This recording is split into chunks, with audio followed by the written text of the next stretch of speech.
ভয়াবহ অগ্নিকাণ্ডে পুড়ে ছাই একটি গোডাউন। ক্ষয়ক্ষতির পরিমাণ আনুমানিক 10 লক্ষাধিক টাকা। ঘটনার বিবরণে জানা যায় যে সোমবার সকালে রাজধানী আগরতলার রাধানগর পেট্রোল পাম্পের পেছন দিকে একটি গোডাউনে হঠাৎ আগুন লাগার দৃশ্য প্রত্যক্ষ করেন স্থানীয়রা। পরবর্তীতে সাথে সাথে তারা গোডাউনের দায়িত্বে থাকা ব্যক্তিকে খবর দেন। তিনি খবর পেয়ে ঘটনাস্থলে ছুটে যান। পাশাপাশি খবর দেওয়া হয় দমকল বাহিনীকে, কিন্তু দমকল বাহিনীর কর্মীরা ঘটনাস্থলে পৌঁছানোর আগেই আগুন ভয়াবহ আকার ধারণ করে। আগুনের লেলিহান শিখায় গোডাউনের সমস্ত জিনিস পুড়ে ছাই হয়ে গিয়েছে।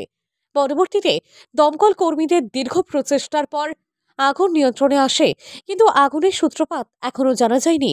ওই অগ্নিকাণ্ডে প্রায় 10 লক্ষাধিক টাকার ক্ষয়ক্ষতি হয়েছে বলে জানান এক দমকল কর্মী। মোটামুটি আয়ত্ত আইছে। কি কি ক্ষতি হয়েছে? ক্ষতি বলতে এখানে মেশিন দেখলাম, একটা ছোট একটা মেশিন, একটা আলমারি ছিল, আর লোহার একটা খাট বলে, খাটে লোহার খাটের এর আর কিছু না। কিসের থেকে আগুনটা লাগতে পারে?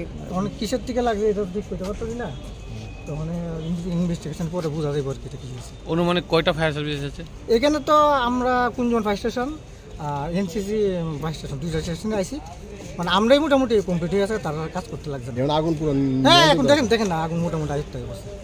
আপনার নামটা স্যার? আমার নাম Ratanshil. Bureau report, KCP live.